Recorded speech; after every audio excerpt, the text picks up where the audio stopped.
नमस्कार दोस्तों, रेलवे की पाठशाला में आपका स्वागत है। दोस्तों, आज के इस वीडियो में हम जीडीसी एग्ज़ाम 2024 के ऊपर चर्चा करेंगे और इसमें हम ये देखेंगे कि जीडीसी एग्ज़ाम में पेपर किस लेवल का आता है। मैं आपको अभी जो रिसेंटली रेलवे में जीडीसी एग्ज़ाम हुआ है उसका पेपर भी मैं आपको दिखाऊंगा कि रेलवे में जीडीसी का जो एग्ज़ाम कंडक्ट किया जाता है उसका लेवल किस हिसाब का आता है। तो चलिए दोस्तों, शुरू करते हैं आज के इस वीडियो को। जो साथी जीडीसी एग्जाम के बारे में नहीं जानते उनकी जानकारी के लिए मैं बता दूं, जीडीसी का मतलब होता है जनरल डिपार्टमेंटल कॉम्पिटिटिव एग्जाम। यह रेलवे के अंदर एक कॉम्पिटिटिव एग्जाम है डिपार्टमेंटल, जहां पर आप उच्च पदों पर जा सकते हैं डिपार्टमेंटल एग्जाम देकर। अभी देखिए 2023 में यहाँ पर रेलवे बोर्ड ने आदेश दिया था सभी जोनल रेलवे को कि वो जो है बड़े लेवल पर जीडीसी वैकेंसी निकाले, जिसमें 4 अलग अलग वैकेंसी निकालने के आदेश दिए गए थे, जिसमें आपके assistant loco pilot, technician, junior engineer और आपका गुड गार्ड्स जिसे ट्रेन मैनेजर कहा जाता है, ये 4 वैकेंसी यहाँ पर निकाली थी। और वहाँ पर जिनके एग्जाम यहाँ पर कंडक्ट होने वाले थी 15 दिसंबर से, वो यहाँ पर टेक्निकल कारण की वजह से रिजेक्ट हो गई, कैंसिल हो गई और अब उनकी एग्जामिनेशन यहाँ पर दोबारा से यहाँ पर हो रही है और बड़े लेवल पर ये वैकेंसी है। इसलिए मैंने सोचा कि आपको यहाँ पर पूरी जानकारी दी जाए इस वैकेंसी के बारे में। तो चलिए शुरू करते हैं, सब कुछ देखते हैं और हम आपको पेपर भी दिखाएंगे। यहाँ पर हम एक लेटेस्ट नोटिफिकेशन लेते हैं रेलवे का, जो अभी जारी किया गया है साउथ ईस्टर्न रेलवे की तरफ से। और यहाँ पर आप देखेंगे तो यहाँ पर बड़े लेवल पर अलग अलग भर्तियाँ निकाली हैं, लेकिन अगर इनमें कॉमन चीज़ देखें तो जो बड़े लेवल पर वैकेंसी निकल रही है रेलवे में फिलहाल जीडीसी के माध्यम से, उनमें असिस्टेंट लोको पायलट और आपके जो ट्रेन मैनेजर है यानी कि गुड गार्ड्स, उसकी यहाँ पर निकाल रही है। अब यहाँ पर हम दोनों भर्तियों को देख लेते हैं और दोनों का सिलेबस क्या रहता है और उनका पेपर कैसा रहता है उसको भी देखेंगे। तो यहाँ पर देखिए, आप देख सकते हैं सिलेबस के बारे में इन्होंने बताया है, सिलेबस क्या आने वाला है। एक बार आप जिस भी जीडीसी भर्ती का नोटिफिकेशन है उसका सिलेबस एक बार जरूर चेक कर लीजिएगा। बाकी तो ऑलमोस्ट सिलेबस लगभग सेम ही रहता है, लेकिन थोड़ा बहुत यहाँ पर डिफरेंट हो सकता है। जैसे यहाँ पर जो 2 भर्तियाँ निकली है असिस्टेंट लोको पायलट की और गार्ड का, तो यहाँ पर आप देखेंगे तो सिलेबस जो रहने वाला है इसमें, उसमें इन्होंने बताया है कि यहाँ पर सिलेबस में आपके जनरल अवेयरनेस, जीके, अर्थमेटिक यानी कि mathematics, general intelligent and reasoning, जो रीजनिंग होता है वो, इसके क्वेश्चन आने वाले हैं। टोटल आप 100 क्वेश्चन आएंगे और जिसमें आपको 90 मिनट यहाँ पर मिलने वाले हैं। अब यहाँ पर देखिए दोस्तों, अगर आप भी जीडीसी एग्जाम की तैयारी कर रहे हैं तो सबसे बेस्ट तरीका होता है कि आपको पहले सिलेबस देखना है। तो ये जो सिलेबस है, ये ज़्यादातर जो सिलेबस है वो आपका डायरेक्ट रिक्रूटमेंट कोटा के समान ही होता है। तो इसकी तैयारी करने के लिए आपको रेलवे में जो प्रीवियस ईयर क्वेश्चन पेपर हैं रिसेंटली जो एग्जाम हुई है उनके, तो उनको आपको कवर करना जरूरी है। तो इसके लिए दोस्तों आप किरण पब्लिकेशन से आने वाली ये वाली बुक ले सकते हैं, जिसमें आपके जो जनरल अवेयरनेस है और मैथमेटिक्स है और जनरल इंटेलिजेंट एंड रीजनिंग है, जिसके सारे के सारे क्वेश्चन पेपर अभी जो रेलवे की एग्जाम हुई है, चाहे हम बात करें ग्रुप डी की, एएलपी, टेक्नीशियन की, एनटीपीसी की, ये सारे के सारे क्वेश्चन पेपर इसके अंदर मिल जाएंगे जो आपकी जीडीसी एग्जाम को क्रैक करने में बहुत इंपॉर्टेंट रहेंगे। ठीक है, अब यहाँ पर हमने सिलेबस देख लिया। अब हम यहाँ पर देखने, तो यहाँ पर मैं आपको एक सिलेबस दिखा रहा हूँ जो नॉर्थ वेस्टर्न रेलवे एनडब्ल्यूआर में जीडीसी भर्ती निकली है उसका सिलेबस है। तो आप सभी से निवेदन है, एक बार जिस भी जोन से आप बिलोंग करते हो उस जोन का जो जीडीसी का नोटिफिकेशन है उसको एक बार जरूर देखें, ताकि कुछ भी गड़बड़ ना हो। ऐसा नहीं हो कि पेपर में कुछ और आने वाला है आप कुछ और पढ़ लें। ठीक है, बाकी मैं आपको बता रहा हूँ कि कॉमन लगभग यही सिलेबस रहता है, लेकिन थोड़ा बहुत बदलाव यहाँ पर हो सकता है। तो यहाँ पर आप देखेंगे तो इन्होंने जनरल आपके बेसिक साइंस और इंजीनियरिंग अलग से ऐड कर रखा है, जबकि मैंने आपको अभी जो दिखाया था उसके अंदर बेसिक साइंस और इंजीनियरिंग नहीं था। तो आप इस चीज़ को देखें और उसके अनुसार अपनी प्रिपरेशन करें। अब चलिए हम ले चलते हैं आपको एग्जाम के स्टैंडर्ड के ऊपर। तो यहाँ पर हम आपको रेलवे बोर्ड का एक लेटर दिखाना चाहेंगे। रेलवे बोर्ड का एक लेटर है जीडीसी एग्जाम के रिलेटेड, और यहाँ पर देखिए क्लियर बोल रखा है कि जो यहाँ पर जो पेपर आने वाला है वो किस लेवल का आएगा। तो यहाँ पर आप देखेंगे तो इन्होंने स्पष्ट रूप से लिख रखा है यहाँ पर ये एग्जामिनेशन प्रोसेस में। यहाँ पर देखिए पैरा नंबर 3.1 को आप पढ़िए। यहाँ पर लिख रखा है the standard of examination shall be like the direct recruitment to avoid any deletion of the cadre, यानी कि आपका जो पेपर होगा वो डायरेक्ट रिक्रूटमेंट कोटा के समान ही यहाँ पर होने वाला है। यानी कि जो आपकी डायरेक्ट भर्ती में जो पेपर आता है ना, वही पेपर आपका होगा। If suitable candidate do not become available in adequate number as a result of GDC, the shortfall will be made good by direct recruitment through railway recruitment board. यहाँ पर तो रूल ये होता है कि अगर जीडीसी की भर्ती में सीटें वैकेंट रह गई तो उसको फिर डायरेक्ट रिक्रूटमेंट से जोड़ दिया जाएगा।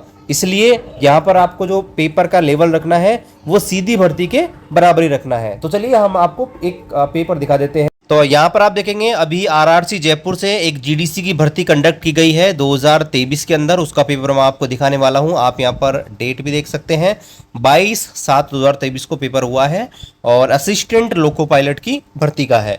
तो यहाँ पर दोस्तों आप यहाँ पर देखेंगे ये क्वेश्चन का लेवल आप देख लीजिए। जैसे ये क्वेश्चन है, आप देख सकते हैं किसी वस्तु को 10 मीटर की दूरी पर ले जाने के लिए 50 न्यूटन का फोर्स लगाया जाता है, तो काम कितना हुआ। तो आप सब जानते हैं, आपने थोड़ी सी बेसिक साइंस पढ़ी होगी, तो डब्ल्यू बराबर एफ एस होता है, एफ एस कोस थीटा होता है, लेकिन उसी दिशा में लगाया जाता है तो थीटा बराबर 0, मतलब थीटा बराबर 0 तो कोस 0 बराबर 1। तो ऐसी स्थिति में एफ एस इंटू 1, तो यहाँ पर 10 इंटू 50 इंटू 1 बराबर 500। ये बड़े सिंपल सा क्वेश्चन है। आप देखेंगे भारत में इमरजेंसी कब लगी थी, तो 1975 में। ठीक है, HTML का पूरा नाम क्या है, तो आप जानते हैं हाइपर टेक्स्ट मार्कअप लैंग्वेज है। इसी प्रकार से यहाँ पर आप देखेंगे तो ये थोड़ा सा यहाँ पर स्टैंडर्ड लेवल क्वेश्चन इसको आप बोल सकते हैं। इसके बाद यहाँ पर देखेंगे ये साइंस का एक सिंपल सा प्रश्न है।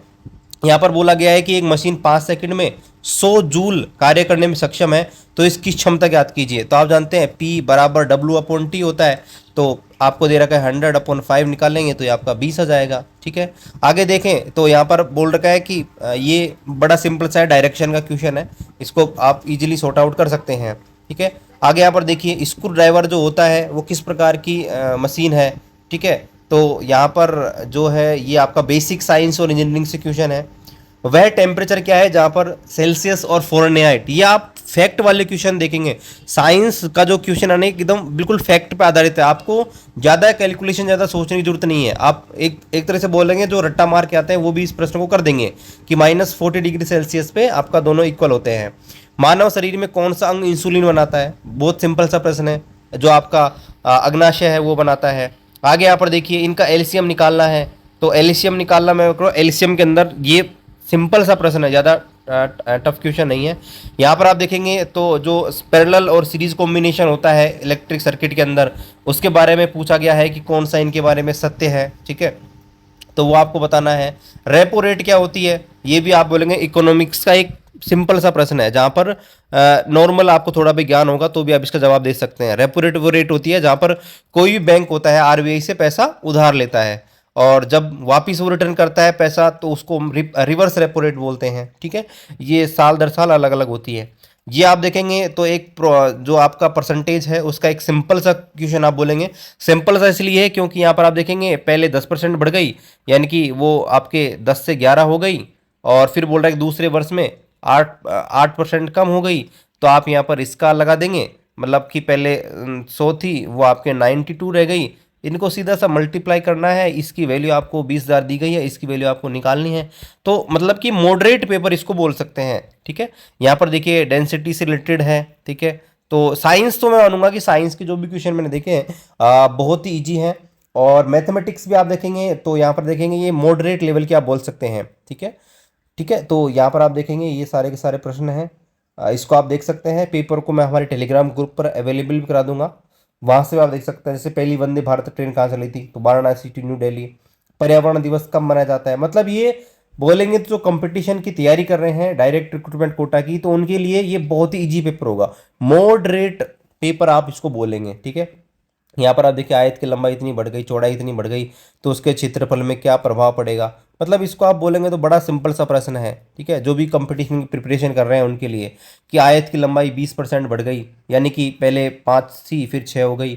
चौड़ाई 10% बढ़ गई, यानी कि 10 थी वो 11 हो गई। तो पहले थी टोटल 50 और अब कितना हो गया 66, यानी कि 50 पे 66, यानी कि 16 बढ़ गया। किस पे, 50 पे, तो 100 पे कितना बढ़ेगा, मल्टीप्लाई करेंगे तो यहाँ पर ये 32, यानी कि आप बोलेंगे तो पेपर 2 बहुत ही इजी है, मॉडरेट लेवल का आप इसको बोल सकते हैं। ठीक है, तो जीडीसी का जो पेपर होता है डायरेक्ट रिक्रूटमेंट कोटा के लेवल तो आता है, लेकिन स्टैंडर्ड जो होता है इतना हाई नहीं होता, क्योंकि डायरेक्ट रिक्रूटमेंट कोटा में क्या होता है कि बहुत सारे शिफ्टों में एग्जाम होता है, तो वहाँ पर पेपर का लेवल कई बार थोड़ा हाई हो जाता है, कई बार मीडियम हो जाता है।